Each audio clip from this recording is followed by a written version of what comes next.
stop a nigga progress. Alright, I think it's on.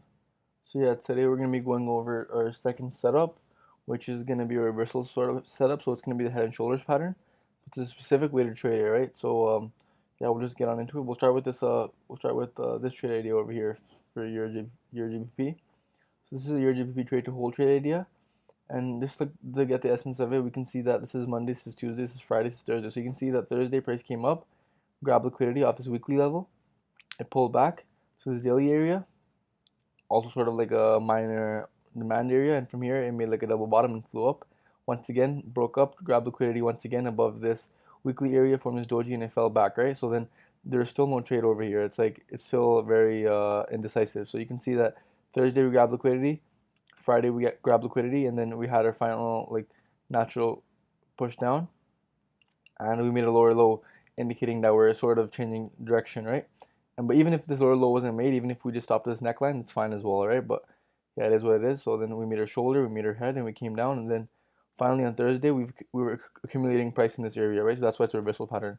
So then it comes back Thursday, finally to test this last shoulder area, and we can also draw a fib if we really want. So this is why I made you guys study the fib trades first, just because that's going to be confluence with these trades. So you can basically draw a fib from the top to the bottom, and it looks like it's approximately 61.8 ish, or even maybe the 78.6. And it's also this area is also in line with these wicks over here, which indicate a supply area. So then yeah, since all the supply is exhausted, price really can't even tap this line anymore, because like all the beers are already in from before, and then by at this point they all overwhelm the market. So you can see that price forms like some exhaustion over here, and then it forms this hanging man. So right off this hanging man closing below, it's like a good entry. So you can enter on the pullback handle as we did over here, and then our TP is pretty wide. It's like, maybe like around 1 to 7, 1 to 8 risk reward. And our target area is our next demand area, which is right over here. We can see because there's literally no demand over here. So it's like right over here. So that's why, and it literally taps it and it flies off of it a little bit. And we can see we scale in our entry once we broke this daily level and we pulled back to it. So that's where we scaled in again. So we broke through, pulled back, and then once we're pulling down again, because we don't want to enter right over here on the breakout, because obviously you need some pullbacks, right? It is not just gonna fall at once. So that's why we waited.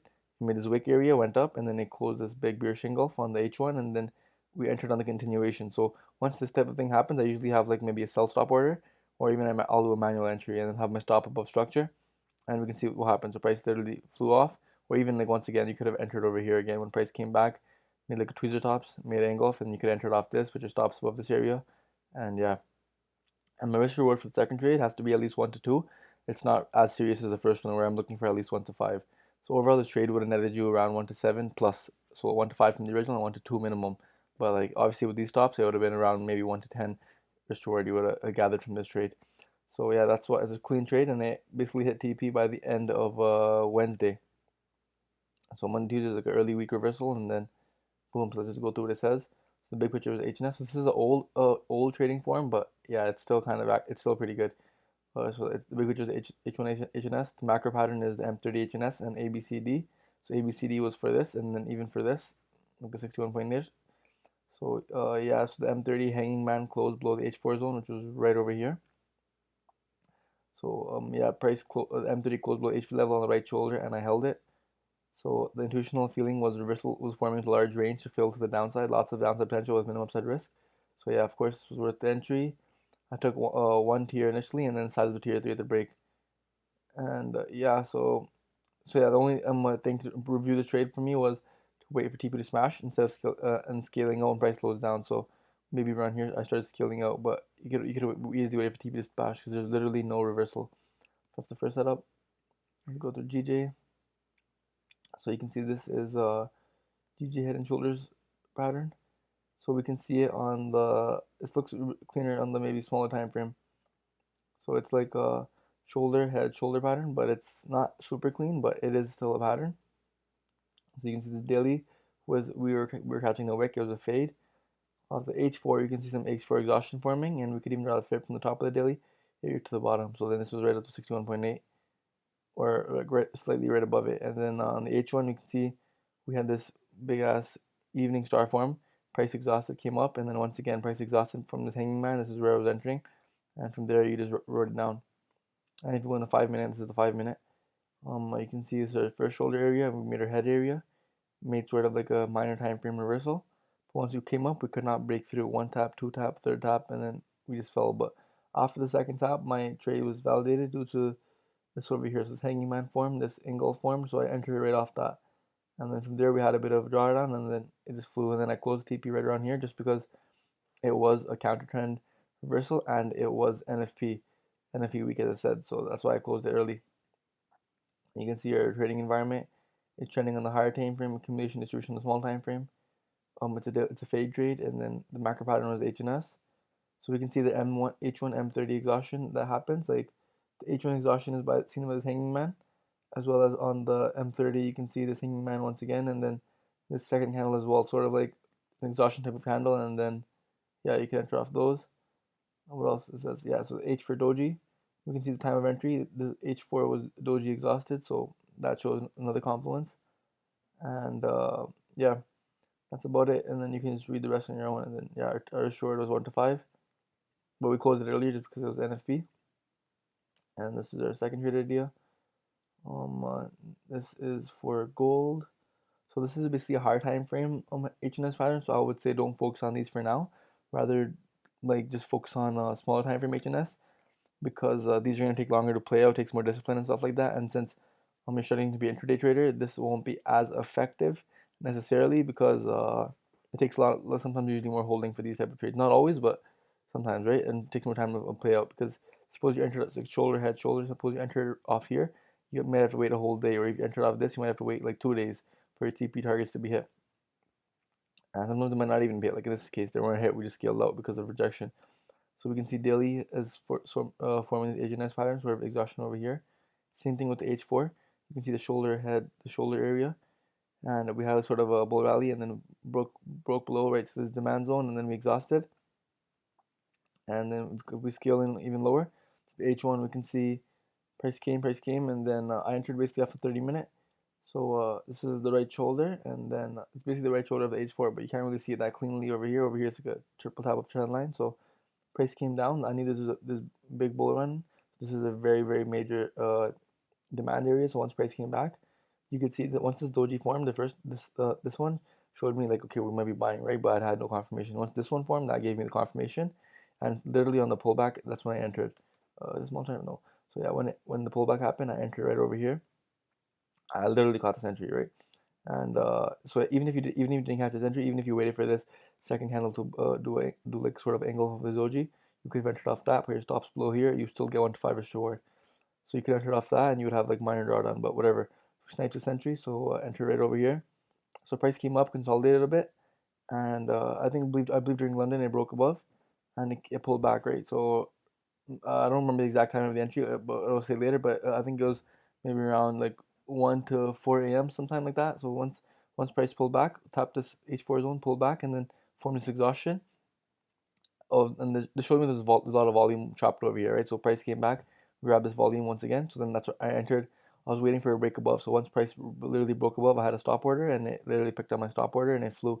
I had a one tier sized up right over here on this exhaustion, and the remaining fourth tier over here. And from there, it flew literally to target, and I closed over here because we rejected this major key. We can see from the H4 time frame, this is a major supply area.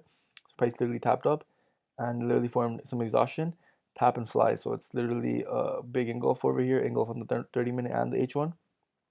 So this shows that price was literally exhausted. So I literally booked my profits over here because I was expecting a pullback to around here where I was looking to size up again, which I actually did. I sized up right over here.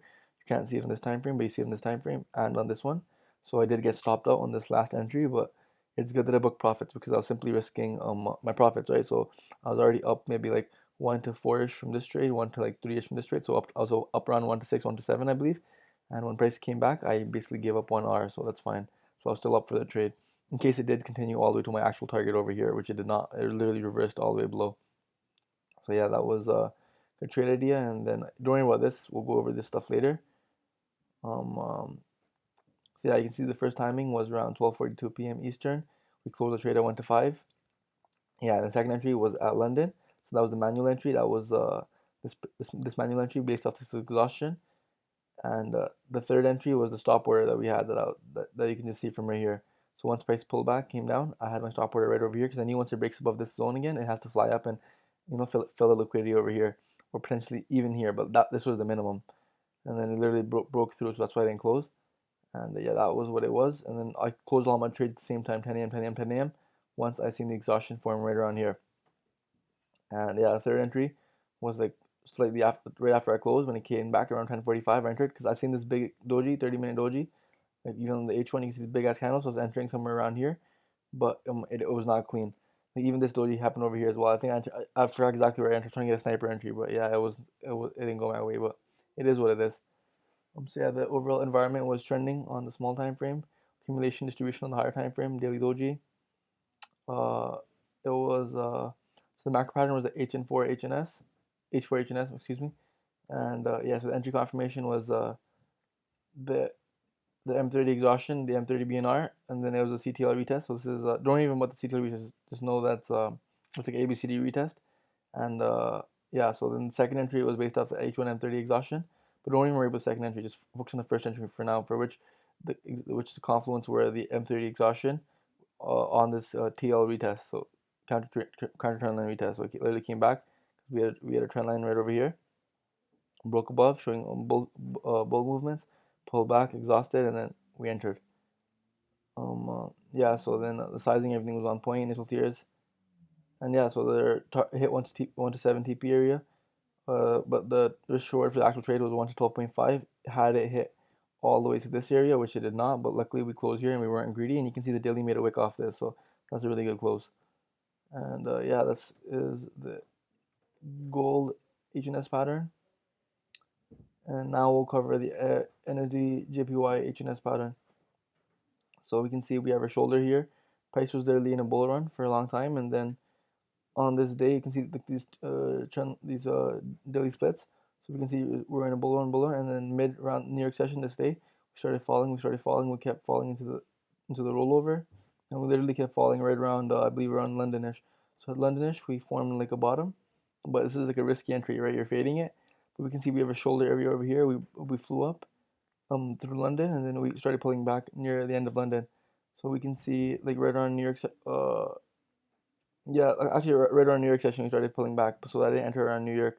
I believe this is like Asian session. So we had a shoulder head, and then we pulled back. We exhausted right around here, so you could even have some entries right over here, and then your stops would be below. If you had entries over here, your stops would technically be around below here, so you might have got stopped out. Or if you were more conservative, you would have had it around this demand area over here. So then you would have got saved. So it really depends on that. But like entering off this is not a good idea because since the rollover is very close. Rather you wait. I mean once this doji exhaustion forms, that shows you okay you can have your stops below this big ass wick because if price breaks below, it's likely gonna tap these lows over here. So you'll be wrong for sure. But if in case it goes to the upside, you have a lot of upside potential. So this is a good trade idea. And then even if you wait for that, you could literally like ignore that. Wait for these three bull candles, boom, push down, and then so off these wicks you could enter, or even if you miss this entry, you could wait for a bull run, enter on like this. I mean engulf, and then enter off like a exhaustion handle, like one of these. But it's not too clean. This entry is cleaner to me because it's like a sort of like a minor double bottom on this right forehead head and shoulders. And yeah, your target would be this OG consult from like this supply area. And we had some problems breaking it earlier, so like we will have problems again. And yeah, so once you trade run, it literally ran, came back to target, and then came back to entry point, my bad, and then flew off it like once again. But you could have literally closed it maybe right on here after seeing this exhaustion, or if you let it play out, you could close it once again over here. It all depends. Or even if you closed it here and tried to scale back in on entry somewhere here, once again. Yeah, so it was a daily fade or H4W. The macro patterns were H4 double bottom and then the H1 plus M30 exhaustion. So this was also a H4 double bottom. So you can't see it in this time frame, which is M30. So there's another bottom over here. The price came up and they made a second bottom over here. And then yeah, right shoulder with exhaustion is money shot. Long two tiers initially, three after engulf. So then after the engulf, you could have entered tier three and then word it out and have your stops there. And yeah, so everything was fine. Yeah, so the only thing is scale up 50% when price slows down. So you could slow down some. You could have even scaled a little bit over here, maybe scale a little bit over here again, and then just simply reopen orders over here or reopen orders over here. And yeah, that was the NSD JPY. Okay, so I'll be back after this go trade. It's 10 a.m. I gotta go see the charts. I'm gonna record the second part in. Alright, so I think it's recording. Yeah, so now we're gonna be focusing on this USD CAD trade idea. We just finished up this NSD JPY trade idea. So for this UC trade idea, we can see that like this is one of my older trades because I don't have like this type of drawing where I have all 4 time frames. So it's only the 30-minute. But yeah, we can see we're trending down one day. You can see this lines of the day split. So we've been trending down for 1, 2, 3 days, or for even 4 days in a row. We see over here, right? So eventually, there's some point that we do need a reversal. So we can see there's like a shoulder head and shoulders pattern right here. It falls. This is a shoulder head and shoulders pattern with the trend, and then but normally it's a reversal pattern. So that's the way we usually trade it. So we can see that price comes down. So on this right around New York session, it basically slows down a lot, right? So it forms sort of the first shoulder, and this is like a fade entry, so it's not really a clean trade, and it pulls off maybe for a scalp or something like that, right? But not for like a long-term trade as you guys are focusing on for like 1 to 5s. So it forms the first shoulder, and then goes to neckline, breaks, makes it low, and makes it low to catch all the liquidity below here because everyone has their stop loss below the first neck. Because people don't really generally, people, a lot of traders who get in here, they're not just closing their profits here, they're waiting to go up higher and stuff like that. So that's why they get taken out. And so the second, the head is formed, and then once again, once price grabs liquidity here, you can see he grabs liquidity twice, breaks above, retests, and then continues. So you could have caught like a nice clean fade trade off this as well, but that's not really a plus entry. It's maybe for some scalps, but not for like a clean move. And then we can see finally price breaks up, makes a neck, and then comes down once again. So it taps this neckline where volume once was before, and it falls below and then forms exhaustion. So this is where we would like to enter. So even if you enter like maybe off this wick over here somewhere, like after this exhaustion wick around this, you can see from these dojis, sort of like supply area. I mean demand area, excuse me. So yeah, it's, you can see it. So maybe off this you can enter, but suppose you miss that entry, you can enter on the pullback of this pullback and then 2 doji exhaustion. So that's perfect. So like even after the first doji, you could have entered. Off second, it's even better. And you enter right there, stops below the wicks, and then your target is generally this area over here, which is the supply area. And then I think I put exactly to 1 to 5 because like no need to be greedy and just extend it an extra thing, right? So 1 to 5 is what I generally aim for, and then it literally hit 1 to 5 in a reverse. But regardless, you could have got a second close around here when price exhausts and from like that if your entry was here and your TP, if your TP was here and it did not hit. So yeah, so after exhaustion you enter, let the trade run. After the first pullback, you can maybe size up right around here again. So you can maybe size up on the pullback, but this is not as clean of a size up. But once we break above this high, so first pullback in profit. So once we break above this high, we know that there's a clean range to fill. So you could size up over here again, and then once on the pullback again, you could size up once again over here.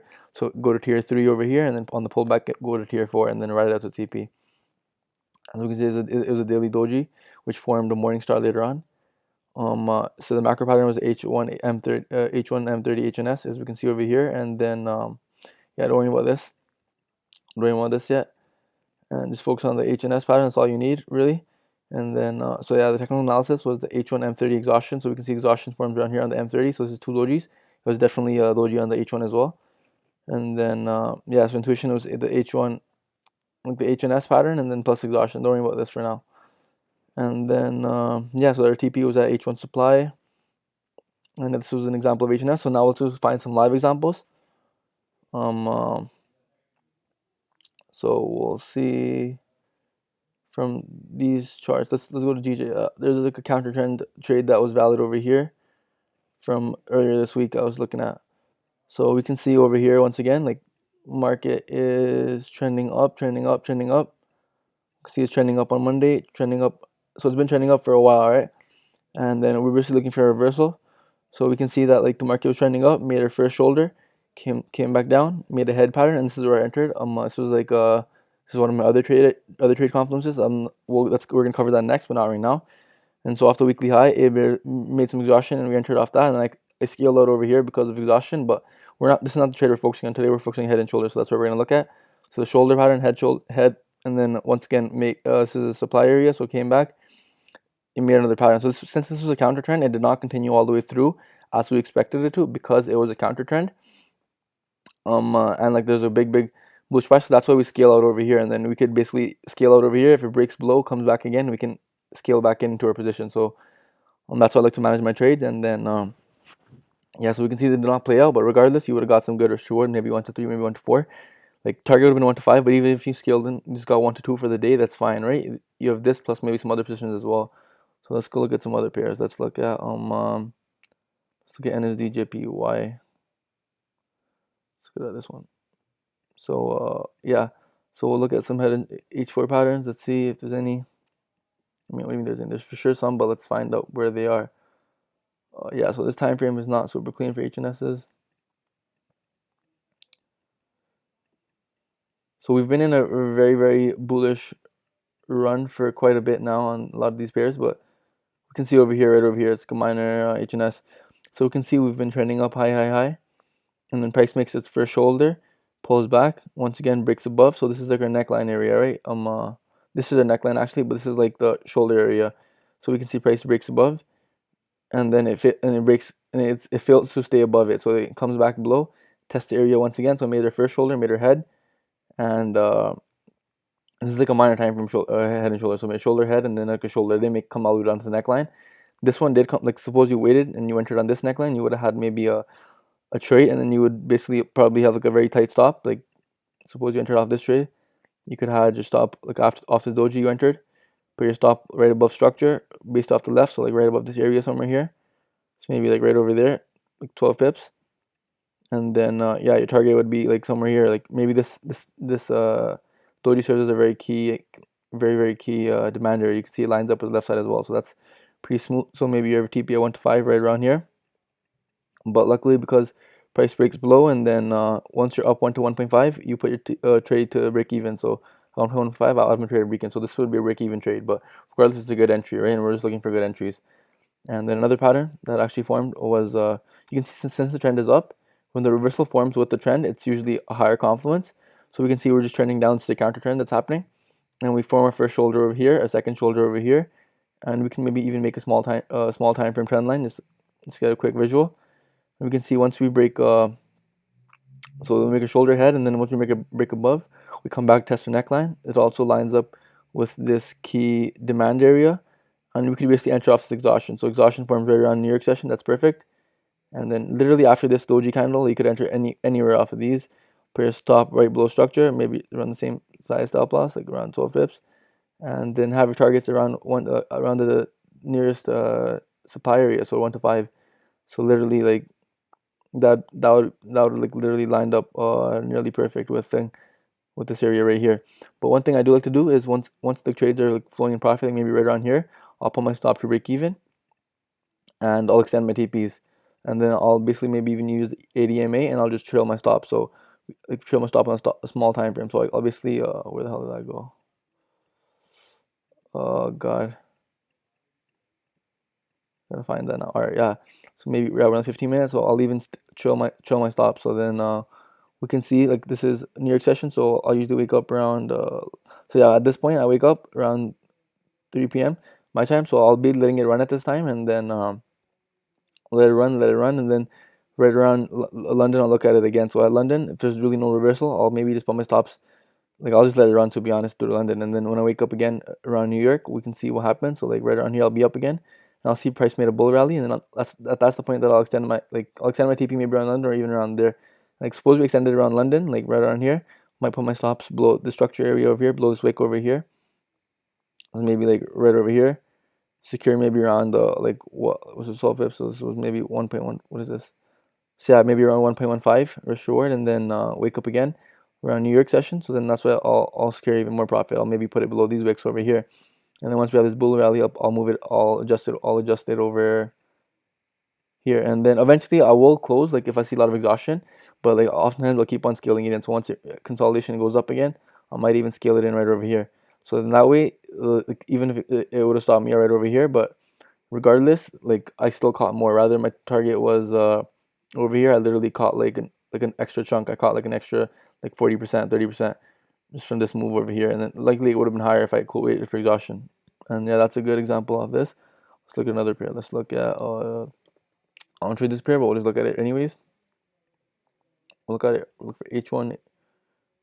Okay. So yeah, this is pretty. It's kind of ugly, but it's pretty clean trade. Okay, right here, this is smooth. So we can see on the small time frame, maybe we'll even get a better analysis on 30-minute. God damn. Where was that? Oh, right here. I'm not. Yeah, right there. So we can see that price is in a bear trend. It gets an overall bull trend, but then once we make this lower low, it shows that we're in a bear trend. And then one thing we can do is for extra confluence is we can use Fibonacci. So we average Fibonacci from the bottom to the top to the bottom. My bad. And then we can see this is like 78.6 reversal. The price literally comes up. Actually, we'll leave the second one on as well. So we can see price came up 61.8. So you can maybe enter off this, but it's not as clean. Rather, if you wait, so we can see price makes the first shoulder, breaks above, fails to hold above, makes the second shoulder, makes the head, my bad, comes down once again, and then this makes the second shoulder. But if this candle closed up here, it would be invalidatable because of the fact that it grabbed liquidity and it closed below. It basically validates this right shoulder. But even then, it's sort of a risky entry. But once this hanging man forms, that is a clean entry. So after hanging man, you have like a double confluence trade. You have like your Fibonacci trade. You have your supply area from here, like you can see off this wick, off this doji candle right here.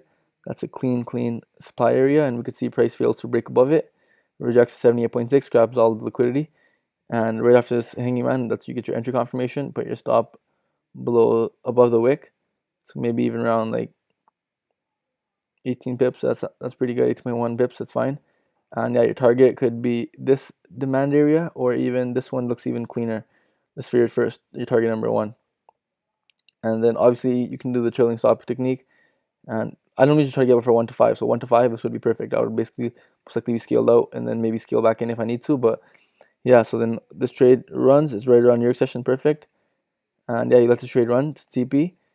And it literally would run directly into TP. But suppose that you're still awake and then you want to extend it, you can see prices just melting, and like maybe we're right around here. So then what you can do is, since once we're up 1 to 1.5, so once we're up right around here, like at that point, I would put my stops to break even, and yeah, so I put my stop to break even, and I would just maybe even extend my TP. So I would look below since it's like a big trend. You can see like maybe another supply area right around here, I mean demand area, and yeah, so maybe extend my TP from here to like maybe even this is like a minor area, so you can maybe have it over here if you really want.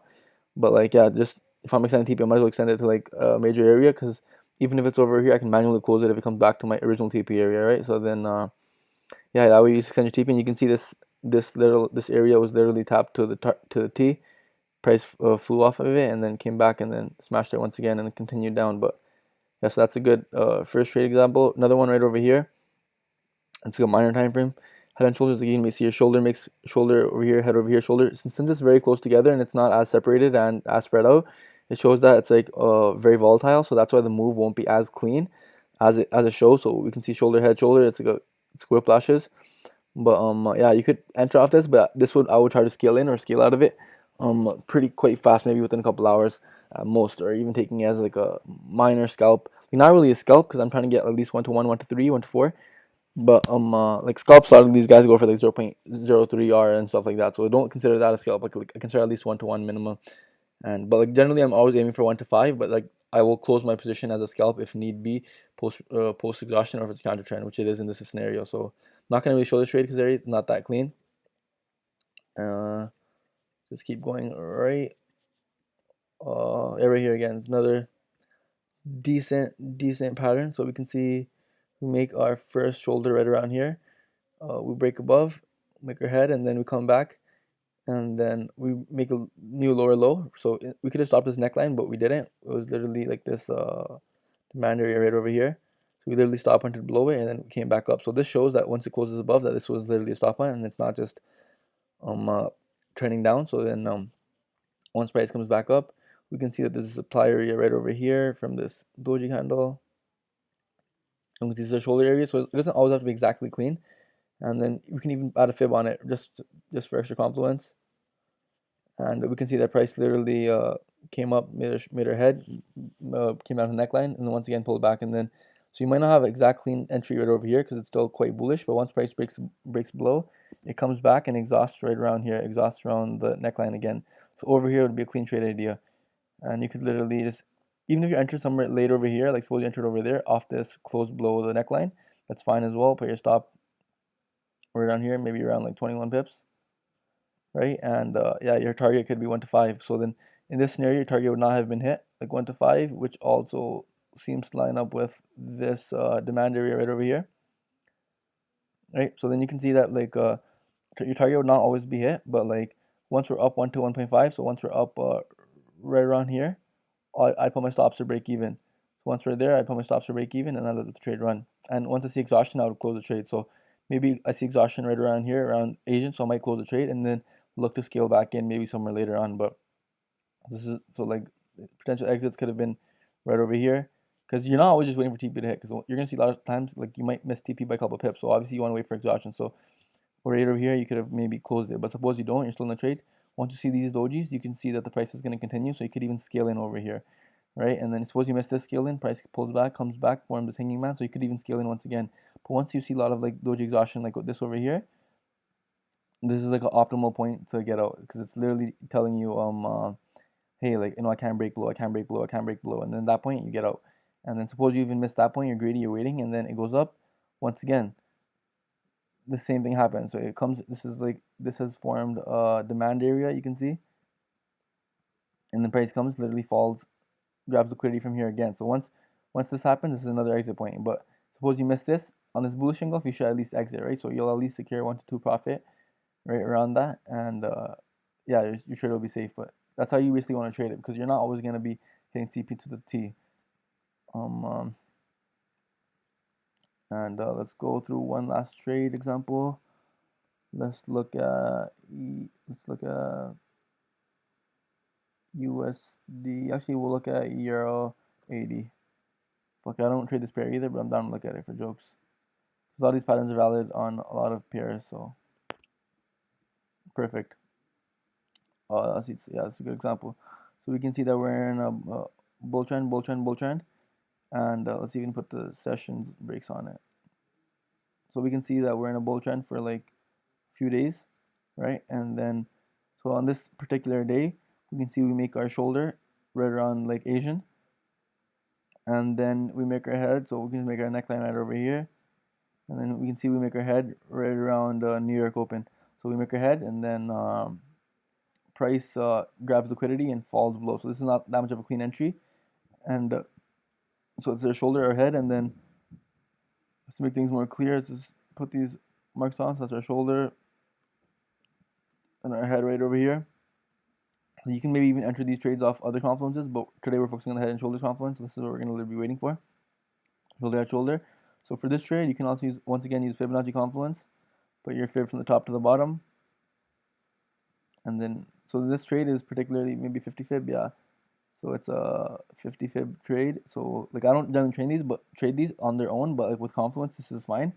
So we can see it's it literally price comes to it, rejects this, forms like a beer shingle, like straight tap and fly, and then you could maybe enter off the pullback. So if you enter off the pullback, you can maybe enter right over here somewhere, put your stop low above this, 16 pips, and have your target at 1 to 5. So 1 to 5 right around here.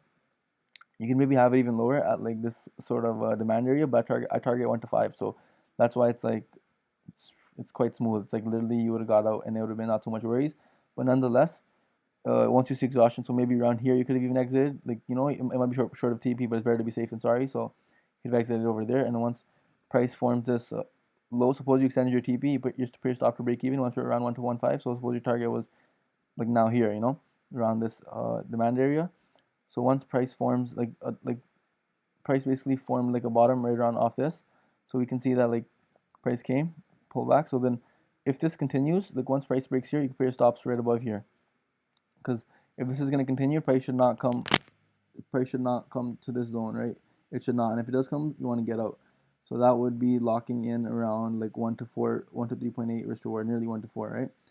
And so yeah, once price breaks below and then it makes this doji exhaustion. So this is a good point to exit because it's showing you that like, hey, we couldn't break through, we broke through, and now we made an engulf. So then off this is like a definite exit. So this would be optimal exit, but I would exit off this doji itself. This is like a double bottom sort of, and so yeah, I would get out right here. So yeah, that was a few head and shoulders examples. I hope you guys learned something. If you have any questions, just let me know. But yeah, that's how I like to trade my head and shoulders, and they're only valid on reversals. You don't want to trade some random head and shoulders like it's going up and shit. Your head and shoulders are consider this a head and shoulders. It's like You could, but it's choppy. It's like there's structure over here, so it's not as clean. Rather over here, there's no structure, so it's literally you're not competing with anything. You have the structure like far, far, far, but like not like nearby structure that's gonna like affect the confidence of the trade.